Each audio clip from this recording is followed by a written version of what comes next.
It's that time again, time for Tuck. I'm going to be reading chapters 6, 7, and 8. Chapter 6. Afterward, when she thought about it, it seemed to Winnie that the next few minutes were only a blur.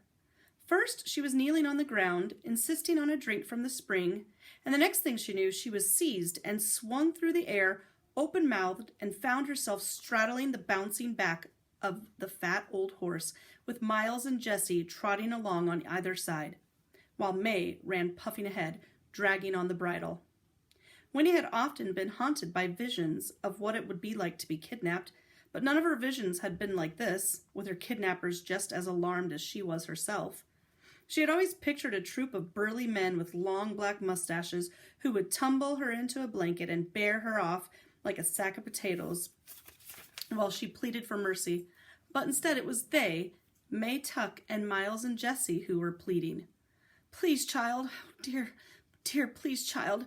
Don't you be scared." This was May, trying to run and call back over her shoulder at the same time. We wouldn't harm you, not for the world. If you'd yelled or anything." This was Jessie. "Someone might have heard you and, well, that's just too risky." And Miles said, "We'll explain it as soon as we're far enough away." Winnie herself was speechless. She clung to the saddle and gave herself up to the astonishing fact that, though her heart was pounding and her backbone felt like a pipe full of cold water running down it, her head was fiercely calm. Disconnected thoughts presented themselves one by one, as if they had been waiting their turn in line. So this is what it's like to ride a horse. I was going to run away today anyway. What will they say when I'm not there for breakfast? I wish the toad could see me now. That woman is worried about me. Miles is taller than Jessie. Oh, I'd better duck if I don't want this next branch to knock me off. They had come to the edge of the wood now, with no signs of slowing their rapid jog. The road, where it angled across the meadow, was just ahead, dazzling white in the open sunlight. And there, standing on the road, was the man from the night before, the man in the yellow suit, with his black hat on his head.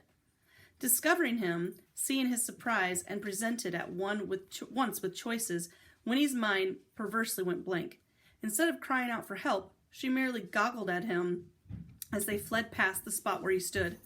May Tuck was the only one who spoke, and the most she could offer was, "Teaching our little girl how to ride." Only then did it come to Winnie that she ought to shout, wave her arms, do something. But the man had fallen away behind by that time, and she was afraid to let go of the saddle, afraid to turn around lest she fall off the horse. In another moment, it was too late. They sped up the hill and down its other side, and the opportunity was lost. After another few minutes, the road led them to a place where, off to the left, a shallow stream looped near with willows and sheltering scrubby bushes. "Stop!" cried May. "We'll stop here." Miles and Jessie grabbed the horse's harness, and he pulled abruptly, nearly toppling Winnie off over his neck. "Lift the poor child down," May gasped, her chest heaving. "We'll go catch our breath by the water and try to put things straight before we go on." But the explanation, once they had stumbled to the banks of the stream, came hard. May seemed embarrassed, and Miles and Jessie fidgeted, glancing at their mother uneasily. No one knew how to begin. For her part, Winnie, now that the running was over, began to comprehend what was happening, and with the comprehension her throat closed and her mouth went dry as paper. This was no vision. This was real. Strangers were taking her away. They might do anything. She might never see her mother again. And then, thinking of her mother, she saw herself as small, weak, and helpless, and she began to cry, suddenly crushed as much by outrage as by shock. May Tuck's round face wrinkled in dismay. "Oh, dear Lord, please don't cry. Don't cry, child, please," she implored. "We're not bad people. Truly, we're not. We had to bring you away. You'll see why in a minute, and we'll take you back just as soon as we can. Tomorrow, I promise." When May said tomorrow, Winnie's sobs turned to wails. Tomorrow? It was like being told that she would be kept away forever. She wanted to go home now, at once, rush back to the safety of the fence and her mother's voice from the window. May reached out to her, but she twisted away, her hands over her face, and gave herself up to weeping. "Oh, this is awful," said Jessie. "Can't you do something, Ma?" The poor little tad. We ought to have had a better plan than this, said Miles. That's the truth, said May helplessly. The dear Lord knows there's been enough time to think of one, and it had to happen sooner or later. We've been plain bone lucky it hasn't been before now, but I never expected it to be a child. She reached distractedly into the pocket of her skirt and took out the music box, and, without thinking, twisted the winding key with trembled lean fingers.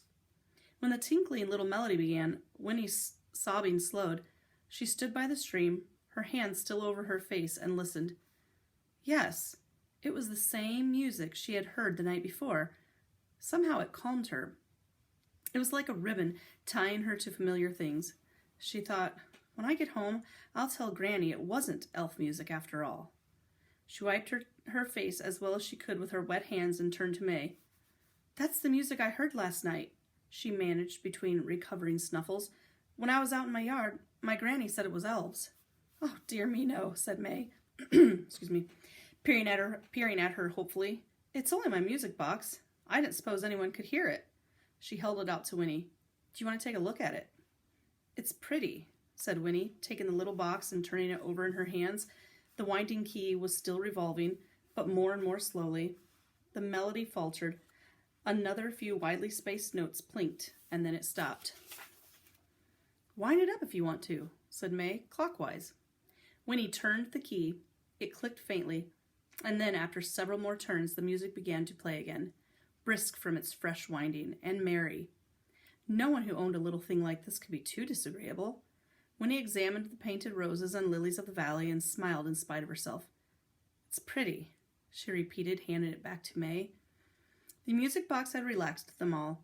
Miles dragged a handkerchief from a back pocket and mopped at his face, and May sank down heavily on a rock, pulling off the blue straw hat and fanning herself with it. Look here, Winnie Foster, said Jessie. We're friends, we really are, but you gotta help us. Come sit down, and we'll try to tell you why. Chapter 7. It was the strangest story Winnie had ever heard. She soon suspected that they had never told it before, except to each other, that she was their first real audience, for they gathered around her like children at their mother's knee, trying to claim her attention, and sometimes they all talked at once and interrupted each other in their eagerness. 87 years before, the Tucks had come from a long way to the east, looking for a place to settle. In those days, the wood was not a wood, it was a forest, just as her grandmother had said, a forest that went on and on and on. They had thought they would start a farm as soon as they came to the end of the trees, but the trees never seemed to end. When they came to the part that was now the wood, and turned from the trail to find a camping place, they happened on the spring. It was real nice, said Jessie with a sigh. It looked just the way it does now. A clearing, lots of sunshine, that big tree with all those knobby roots. We stopped and everyone took a drink, even the horse. No, May said. The cat didn't drink. That's important. Yes, said Miles. Don't leave that out. We all had a drink except for the cat. Well, anyway, Jessie went on, the water tasted sort of strange. But we camped there overnight, and Pa carved a T on the tree trunk, to mark where we'd been, and then we went on. They had come out of the forest at last, many miles to the west, and had found a thinly populated valley, and started their farm. We put up a house for Ma and Pa, said Miles, and a little shack for Jessie and me. We figured we'd be starting families of our own pretty soon. We'd want our own houses. That was the first time we figured out that there was something peculiar, said May. Jessie fell out of a tree. I was way up in the middle, Jessie interrupted, trying to saw off some of the big branches before we cut her down. I lost my balance and I fell. He landed plumb on his head, said May with a shudder. We thought for sure he'd broke his neck, but come to find out, it didn't hurt him a bit. Not long after, Miles went on, some hunters come by one day at sunset. The horse was out grazing by some trees and they shot him. Mistook him for a deer, they said. Can you fancy that? But the thing is, they didn't kill him. The bullet went right through him and didn't hardly leave a mark. Then Pa got a snake bite, and Jessie ate the poisoned toadstools. And I cut myself, May said. Remember, slicing bread? But it was the passage of time that worried them most. They had worked the farm, settled down, made friends, But after 10 years, then 20, they had to face the fact that there was something terribly wrong. None of them was getting any older. I was more than 40 by then, said Miles sadly. I was married, I had 2 children, but from the look of me, I was still 22. My wife, she finally made up her mind and said that I'd sold my soul to the devil. She left me. She went away and took the children with her. I'm glad I never got married, Jessie put in. It was the same with our friends, said May. They come to pull back from us. There was talk about witchcraft, black magic. Well, you can't hardly blame them, but finally we had to leave the farm. We didn't know where to go. We started back the way we came, just wandering. We was like gypsies. When we got this far, it'd change, of course. A lot of the trees was gone. There was people in Tree Gap. It was a new village. The road was here, but in those days it was mostly just a cow path. We went on into what was left of the wood to make a camp, and we got to the clearing and the tree in the spring. We remembered it from before. It hadn't changed, no more than we had, said Miles. And that was how we found out. Pa'd carved a T on the tree, remember, 20 years before, but the T was just where it had been when he'd done it. That tree hadn't grown one whit in all that time. It was exactly the same, and the T he carved was as fresh as if he'd just put it there. Then they had remembered drinking the water, they and the horse, but not the cat. The cat had lived a long, happy life on the farm, but had died some 10 years before. So they decided at last that the source of their changelessness was the spring. When we come to that conclusion, May went on, Tuck said, that's my husband, Angus Tuck. He said he had to be sure, once and for all. He took his shotgun and he pointed at himself, and the best way he could, before we could all stop him, he pulled the trigger. There was a long pause. May's fingers laced together in her lap, twisted with the tension of remembering. At last she said, the shot knocked him down. Went into his heart. It had to, the way he aimed. And right on through him. It scarcely even left a mark. Just like, like you shot a bullet through water and he was just the same as if he'd never even done it. After that, we went sort of crazy, said Jessie, grinning at the memory. Heck, we was going to live forever. Can you picture what it felt like to find that out? But then we sat down and talked it over, said Miles. We're still talking it over, Jessie added. And we figured it'd be very bad if everyone knowed about that spring, said May. We begun to see what it would mean. She peered at Winnie. Do you understand, child?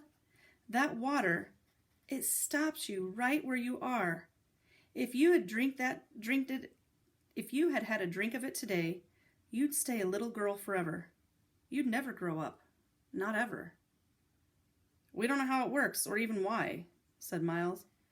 Pa thinks it's something left over from another plan the way the world should have been, said Jessie. Some plan that didn't work out too good, and so everything else was changed, except that spring was passed over somehow or other. Maybe he's right. I don't know, but you see, Winnie Foster, when I told you before I am 104 years old, I was telling the truth. But I'm really only 17. And so far as I know, I'll stay 17 till the end of the world. Chapter 8. Winnie did not believe in fairy tales. She had never longed for a magic wand, did not expect to marry a prince, and was scornful most of the time of her grandmother's elves. So now she sat, mouth opened, wide-eyed, not knowing what to make of this extraordinary story. It couldn't, not a bit of it, be true, and yet... It feels so fine to tell someone, Jessie exploded. Just think, Winnie Foster, you're the only person in the world besides us who knows about this. Hold on, said Miles cautiously. Maybe not. There might be a whole lot of others, for all we know, who wandered in just like us. Maybe, but we don't know them, Jessie pointed out. We've never had anyone but us to talk to about it. Winnie, isn't it peculiar? And kind of wonderful? Just think of all the things we've seen in the world, all the things we're going to see. That kind of talk will make her want to rush back and drink a gallon of that stuff, warned Miles. There's a whole lot more to it than Jessie Tuck's good times, you know. Oh, stuff, said Jessie with a shrug. We might as well enjoy it long as we can't change it. You don't have to be such a parson all the time. I'm not being a parson, said Miles. I just think you ought to take it more serious. Now, boys, said May. She was kneeling by the stream, splashing her face and hands with cool water.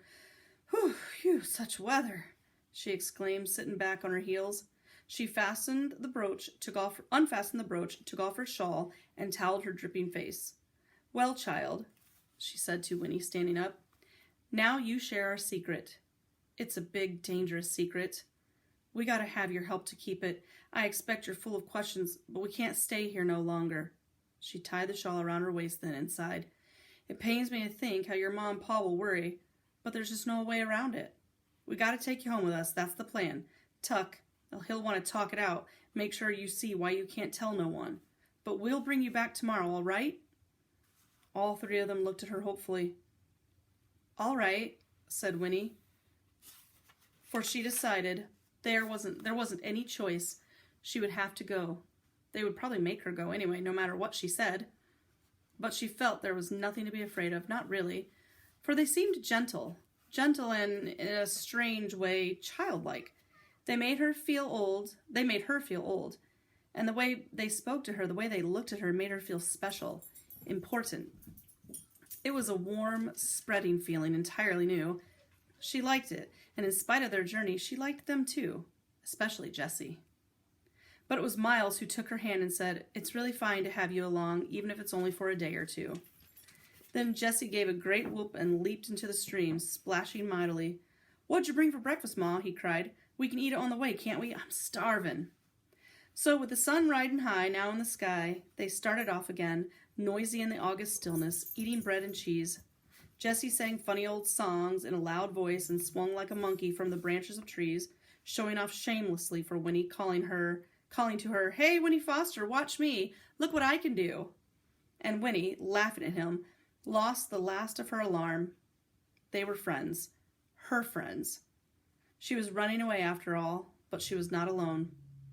Closing the gate on her oldest fears, and as she closed the gate of her own fenced yard, she discovered the wings that she'd always wished she had. And all at once she was elated. Where were the terrors that she'd been told she should expect? She could not recognize them anywhere. The sweet earth opened out of its wide four corners to her like the petals of a flower ready to be picked. And it shimmered with light and possibility till she was dizzy with it. Her mother's voice, the feel of home, receded for the moment, and her thoughts turned forward. Why, she too might live forever in this remarkable world that she was only just discovering. The story of the spring, it might be true, so that when she was not rolling along on the back of the fat old horse by choice this time, she ran shouting down the road, her arms flung out, making more noise than anybody. It was good, so good in fact, that through it all, not one of them noticed that the man that they had passed on the road, the man in the yellow suit, had crept up to the bushes by the stream and heard it all. The whole fantastic story. Nor did they notice that he was following now, beside the road far behind, his mouth, above a thin gray beard, turned ever so slightly toward a smile. That is all for today. Come back tomorrow to hear the next few chapters.